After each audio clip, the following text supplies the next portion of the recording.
तो good morning बच्चों। आज हम लोग फिर एक क्वेश्चन लाए हैं आप लोगों के लिए जो ज़्यादा इम्पोर्टेंट है और ये सर्कल से लिया गया क्वेश्चन है। तो चलिए सॉल्व करते हैं इस क्वेश्चन को और समझिए अच्छे तरीके से। देखिए क्या क्वेश्चन है, लिखा हुआ है इन द गिवन फिगर, ये फिगर आपको दिया हुआ है। X Y and X dash Y dash are two parallel tangent to a circle with centre O. इस फिगर में ये जो एक्स वाई दिख रहा है आपको, ये वाला एक्स वाई और ये एक्स डैश वाई डैश, ये दोनों टेंजेंट हैं और आपस में पैरेलल भी हैं। ये और ये टेंजेंट हैं और आपस में पैरेलल भी हैं। और जिस सर्कल के ऊपर टेंजेंट हैं उस सर्कल के सेंटर को क्या बोला गया है? ओ। उस सर्कल के सेंटर को क्या बोला गया है? ओ। ठीक है। And another tangent A B with point of contact C. इन दोनों के अलावा एक और टेंजेंट है ए बी, दिख रहे हैं? इन दोनों के अलावा मतलब एक्स वाई और एक्स डैश वाई डैश के अलावा एक और टेंजेंट है ए बी। ये देखिए, ये टेंजेंट है और ये टेंजेंट सर्कल को कहाँ पे टच कर रहा है? सी पर। यानी सी क्या कहलाएगा? Point of contact. यानी ये जो टेंजेंट है ए बी, वो सर्कल को कहाँ पे टच कर रहा है? सी पर। और ये सी क्या कहलाएगा? Point of contact. ऐसा क्वेश्चन में लिखा हुआ है। Intersecting X Y at A and X dash Y dash at B. कहता है ये जो टेंजेंट नया आया है ए बी, ये A B tangent X Y को देखो ए पे कट करता है और एक्स डैश वाई डैश को कहाँ पे कट करता है? बी पर। ये जो ए बी टेंजेंट है वो एक्स वाई को ए पर और एक्स डैश वाई डैश को कहाँ पे कट करता है? बी पर। ठीक है, इतना बात लिखा। तब कहता है प्रूफ करिए, तब proof that angle A O B मतलब ये वाला एंगल है ना, ये वाला एंगल, ये जो एंगल है, proof that angle A O B कितना डिग्री होना चाहिए? 90 डिग्री। तो यही हमारा क्वेश्चन है और चलिए इस क्वेश्चन को सॉल्व करते हैं। बहुत ही आसान क्वेश्चन है, कोई दिक्कत नहीं, लेकिन अच्छा क्वेश्चन है, एग्ज़ाम के लिए है। तो चलिए इसको सीखिए। चलिए हम पहले इसको क्या करेंगे? सॉल्यूशन करते हैं इस क्वेश्चन का। तो आप एग्ज़ाम में क्या करेंगे? फिगर अपना नोट कर लेंगे और उसके बाद लिखेंगे गिवेन। जो जो गिवेन दिया है उसको आप आराम से लिखते जाएं। पहला गिवेन हमारा क्या है? ये जो एक्स वाई है और ये जो एक्स डैश वाई डैश है, दोनों क्या है? पैरेलल है। X Y parallel X dash Y dash, हमने ये लिख लिया। फिर उसके अलावा एक और गिवेन लिख लीजिए, ज़्यादा मत लिखिएगा, जो भी आपको अच्छा इम्पोर्टेंट लगे ठीक ढंग से वो लिख लीजिएगा। ये हमारा ओ क्या है? ये हमारा ओ क्या है? सेंटर है। इसका मतलब ये पी क्यू क्या कहलाएगा? डायमीटर कहलाएगा ना, यानी पी ओ क्यू क्या कहलाएगा? डायमीटर। अगर यह ओ सेंटर है तो पी ओ क्यू क्या कहलाएगा? डायमीटर। लिख लीजिए P O Q is a diameter. बस, ज़्यादा नहीं लिखेंगे, हो गया बस। अब इसी पे काम करेंगे। फिर क्या प्रूफ करना है हम लोग को? प्रूफ दैट क्या प्रूफ करना है? एंगल ए ओ बी कितना डिग्री होना चाहिए? 90 डिग्री होना चाहिए। ठीक है, यानी ये वाला एंगल होना चाहिए 90 डिग्री। चलिए, हाँ, अब यही चीज़ प्रूफ करने के लिए एक थोड़ा सा छोटा सा कंस्ट्रक्शन करना पड़ेगा। छोटा सा कंस्ट्रक्शन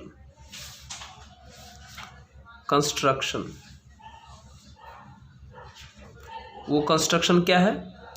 ये जो ओ सी है इसको ज्वाइन कर दिए, ये जो लिखा है ना इसको ज्वाइन कर दीजिए। मतलब लिखेंगे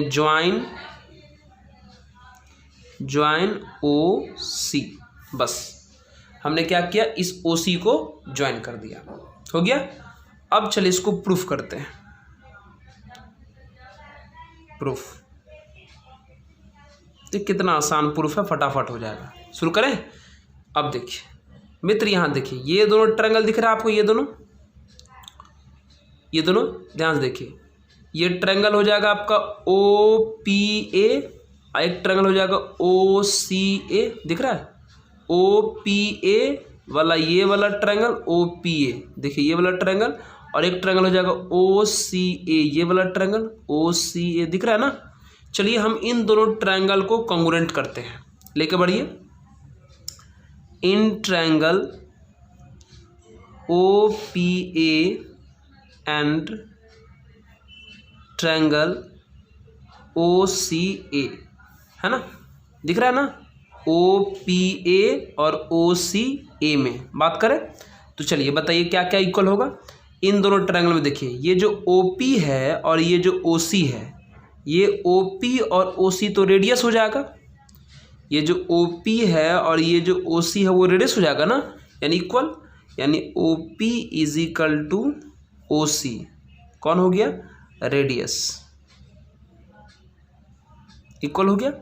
उसके बाद देखिए ये जो AP है और ये जो AC है ये तो टेंजेंट है, और आपको पता है कि सर्कल के बाहर किसी भी पॉइंट से जो दो टेंजेंट खींचते हैं उन दोनों टेंजेंट का लेंथ क्या होता है, इक्वल। सर्कल के बाहर रखे पॉइंट से जो दो टेंजेंट खींचते हैं उन दोनों टेंजेंट का लेंथ क्या होता है, सेम, यानी AP इज इक्वल टू क्या हो जाएगा, AC, AP is equal to क्या हो जाएगा, AC, यानी AP इज इक्वल टू क्या हो जाएगा, AC, यानी एक्सटर्नल टेंजेंट्स एक ही पॉइंट से खींचा जाएगा तो उसका इक्वल होता है ना, तो हमने वही किया। और तीसरा, ये जो बीच का जो ये OA है ये तो हमारा कॉमन है, वो इस ट्रायंगल में भी है इस ट्रायंगल में भी है, यानी OA is equal to OA, ये क्या हो गया, कॉमन।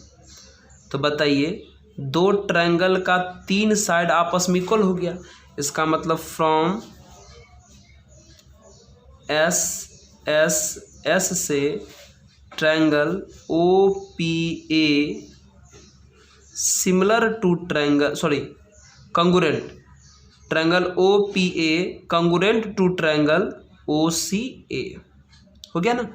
और जब दो ट्रायंगल कंगुरेंट तो आपस में सब कुछ इक्वल का कहने का मतलब क्या हुआ, ये दोनों ट्रायंगल का ये वाला एंगल और ये वाला एंगल इक्वल नहीं कर सकते हैं, ये वाला एंगल और ये वाला एंगल भी इक्वल कर सकते हैं, ये वाला एंगल और ये वाला एंगल भी इक्वल कर सकते हैं, लेकिन हमको सबका ज़रूरत नहीं है, हमको यहाँ वाला की ज़रूरत है। ये वाला जो एंगल है ये वाला एंगल और ये वाला एंगल क्या होना चाहिए, इक्वल, यानी angle POA, therefore angle POA is equal to ये वाला जो एंगल है COA, एंगल COA, दोनों क्या होगा, सेम।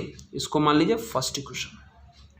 क्या आप समझ में आया, हमने इन दोनों ट्रायंगल को कंग्रुएंट किया, और जब दो ट्रायंगल कंग्रुएंट तो आपस में सब कुछ इक्वल, इसका मतलब ये वाला एंगल जिसका नाम POA है और ये वाला एंगल जिसका नाम COA है, दोनों क्या होगा, इक्वल, हमने लिख लिया, कोई दिक्कत।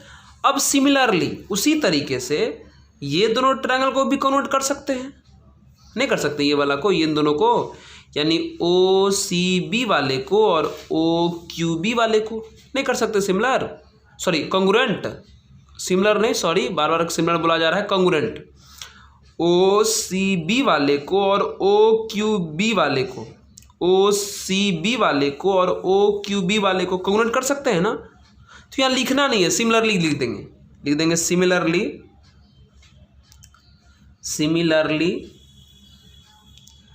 ट्रायंगल OCB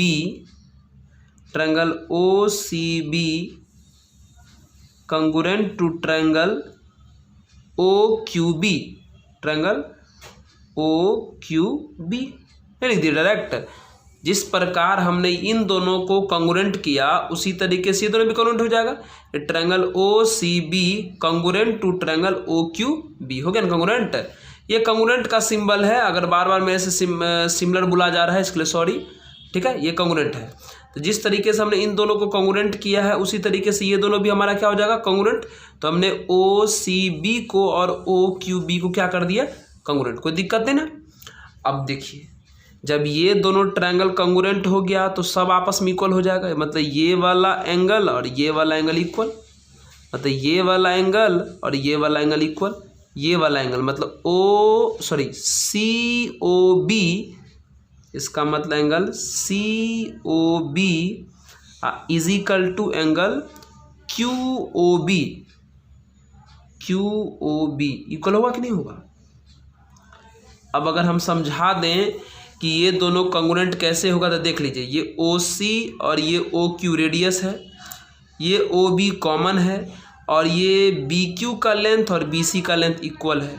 इस तरीके से आप इन दोनों को कॉन्ग्रुएंट कर सकते हैं। और जब ये दोनों कॉन्ग्रुएंट आ गया तो क्या ये एंगल मतलब COB और ये एंगल QOB इक्वल होगा कि नहीं इक्वल होगा। हमने लिख दिया इक्वल, यहाँ पर लिखा हुआ है ना। चलिए अब एग्जाम में ऐसे लिखिएगा, बिल्कुल टेंशन मत लीजिए, लिख लिए यहाँ तक तो कोई दिक्कत नहीं। बस अब हमारा क्वेश्चन बन गया। अब बताइए नाउ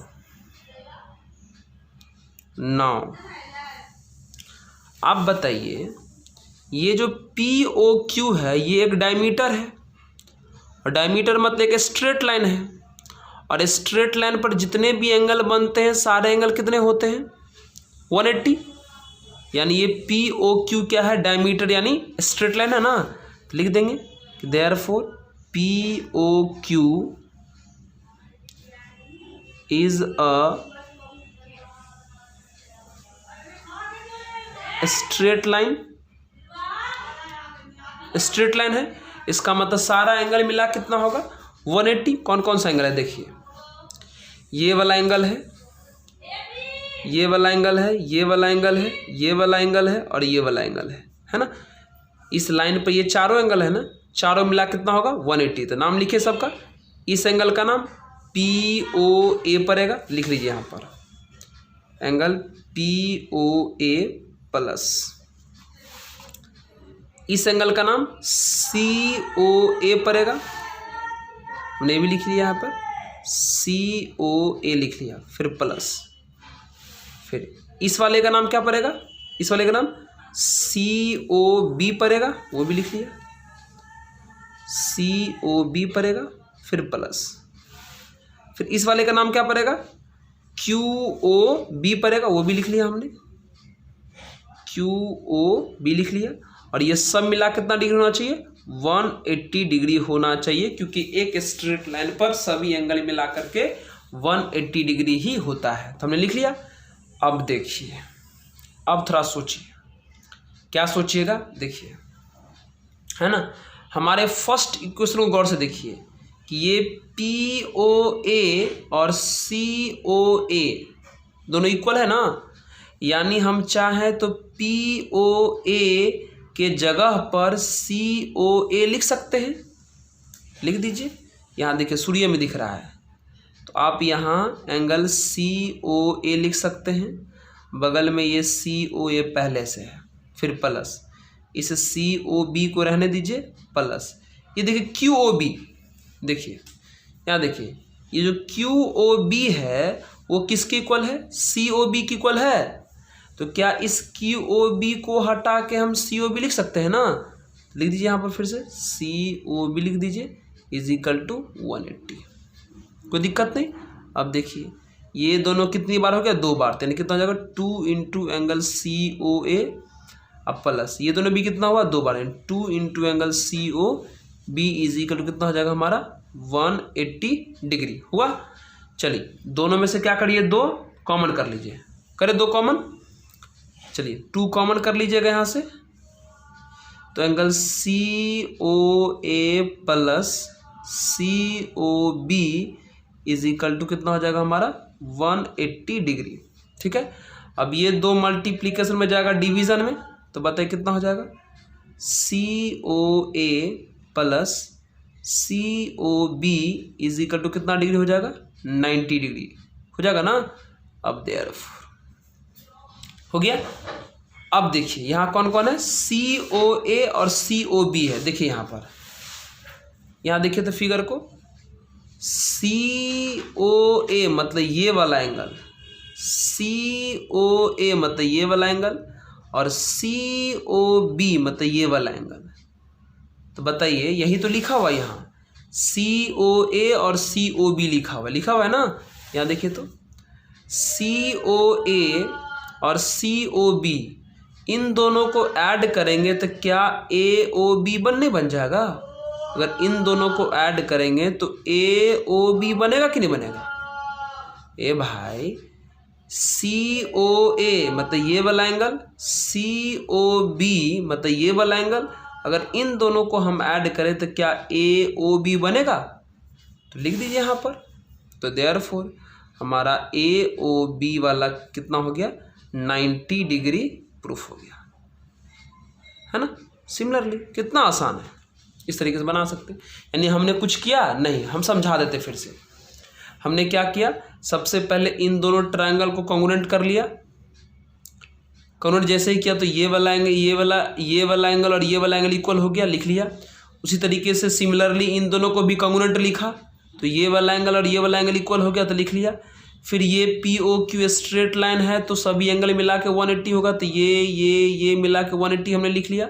और जो जिसके इक्वल था उसको हमने पुट करके देख लीजिए आपके सामने में हमने उसको सॉल्व किया और हमारा काम जो है, हमारा क्वेश्चन बन गया। कितना ईजी में बन गया, बना कि नहीं बना, है ना। तो इस तरीके से आप क्वेश्चन को बना सकते हैं।